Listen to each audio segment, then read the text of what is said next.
There are a lot of questions or statements that I see a lot in the comment section of whether it be YouTube or Instagram or Twitter or Facebook, as well as in my email. I get a ton of emails every day from all of you, which I very much appreciate. But one of the recurring themes is not, did I start drumming too late? It's, am I too old to drum? So to me, those are two different questions. I have 20-year-olds that are like, did I start drumming too late?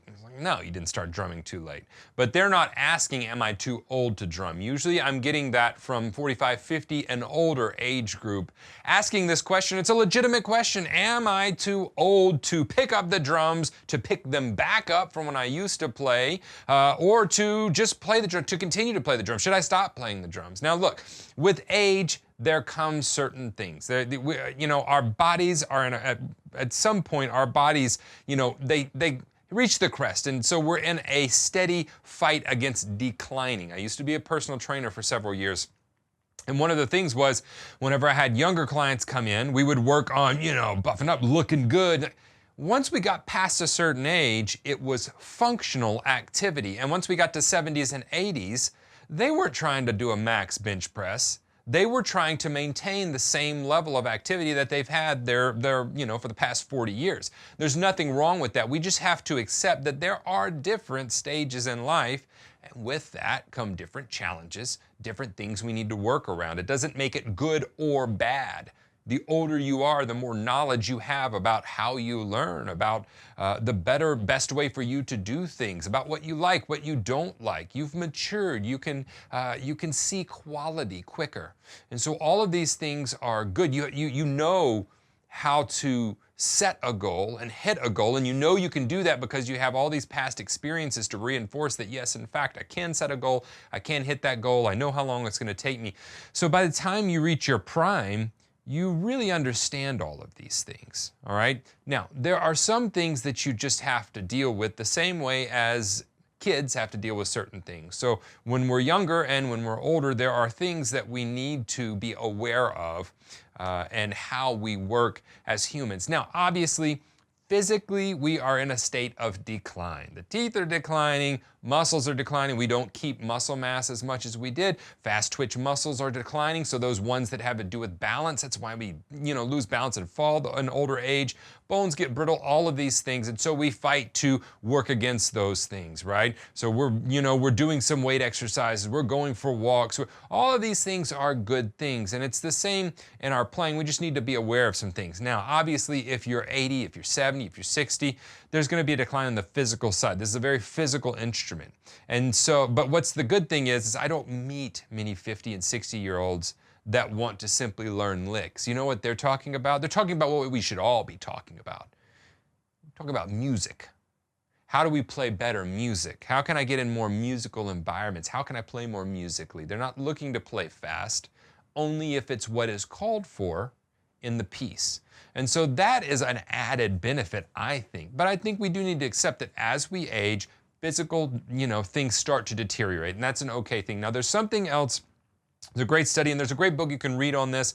It's called The Distracted Mind, but I'll kind of, summarize a couple things there. They went through some studies, and they also looked at some studies. And what they found was over 60, our cognitive abilities begin to decline, but they don't all decline in a specific, it's not declining in that we can't focus. What their study found was that 60 and older could actually focus just as well as the 20 to 23-year-old group that they paired them against. You see, cognitive abilities, that's going to be goal setting, focus, all of those things. They're located in the prefrontal cortex of our brain.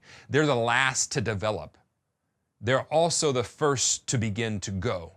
And so it has to do with that myelin wrapping itself around and making those connections high speed. Now, the thing is the myelin is the white matter in the brain, and they show that the white matter loses its integrity as we get past a certain age. So what they found was they're just as good at setting goals. I mean, they stay active in the workplace, and they're just as good at focus whenever they need to. What begins to decline, and what the decline in the integrity of the white matter in the brain affects, is our ability to suppress information. You see, focus is enhancing information. We're able to enhance on a subject. ignoring is suppressing that information. And really, to focus more, we need to ignore more. Instead of trying to focus more, we focus on ignoring more, and that focus will automatically come. But what happens is the ability to suppress information starts to go away as we age. It doesn't go away completely, it just becomes more difficult. So what you're experiencing if you're over 50, over 60, is not a decreased ability to focus and learn. It's actually a decreased ability to suppress information or to ignore outside distractions and stimulation. And they found that it didn't matter how long they gave them to prepare for those outside distractions, they still could not ignore them better. Now, what's funny to me is you take a kid all the way up to age 20, whenever they really start to develop those cognitive functions and solidify them. Very much looks like 55, 60. So whenever I take let's say a 10, a 15-year-old and try to teach them a new thing, sometimes I run into the same issues that I do with an older adult. And that's not a good or bad thing. It's just we run into them in different ways. So on this end, they actually can't focus. Like, that just hasn't developed yet. On this end, it's harder to ignore outside stimulation. So knowing this, we can go into our practice time and we can know, yes, I can set just as lofty of goals as I want to. Yes, I can focus just as well as a 20-year-old.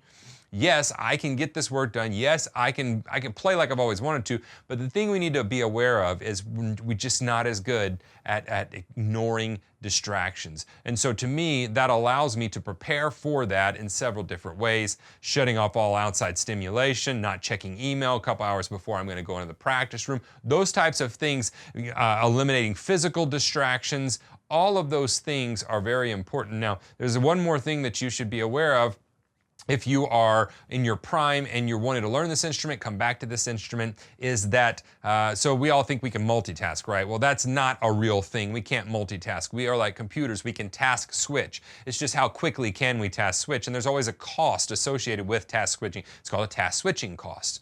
Okay, so when we switch from one activity to another, there's a task switching cost. And what they found is that the older we get, the harder it is to switch from one task to another. In other words, that cost gets greater. And so it's harder to go ahead and get that focus in or let go of those distractions. So what I would encourage you to do is, if you're in your prime and you're wanting to learn this instrument, wanting to come back to this instrument, wanting to continue to learn this instrument, is limit the distractions. Because yes, you can focus just as well as a 20-year-old. Just limit the distractions and try to get your practice time all in one with as few interruptions where you're not task switching as possible. In other words, when you take your break, don't go do something else. Sit in there, do some stretching, maybe go for a quick walk, read some nonfiction, not fiction, or excuse me, read some fiction, not nonfiction. Do some things that are going to help you in that creative area, but not really distract you, and then get back to your practice and then be done for the day. But it's great news whenever we read about these things, because no, you're not too old to learn the drums. You're never too old to learn the drums. We just have to adjust for how our bodies as humans are changing as we age. But we have to do that from the time we're kids, so that's nothing new. Be sure and leave me a comment before you leave as well. Hit that subscribe button if you haven't. Turn on those notifications, ding that bell. If you do that, you're gonna be notified whenever I go live, as well as whenever there's new content uploaded, and I'm uploading several videos a week at this point. Hit that thumbs up button, maybe share it with somebody that you think it may help. And if you are an older adult, or if you're just wanting to learn the drums, follow the link below and check out the Drum Better Daily program. It is very much focused on what you need to be doing. It is individual. We try to carve out a personalized lesson plan. There's over 70 lesson tracks in there. There's a Warrior Way. If you've never learned, that's going to be the first year that you're learning right there. You just plug into that. There's a forum where we all hang out. There's so much information in there, and it's all catered to help you have as little distraction in your planning of your practice time and as much success as possible. But whatever you do, I'll see you here in the next video.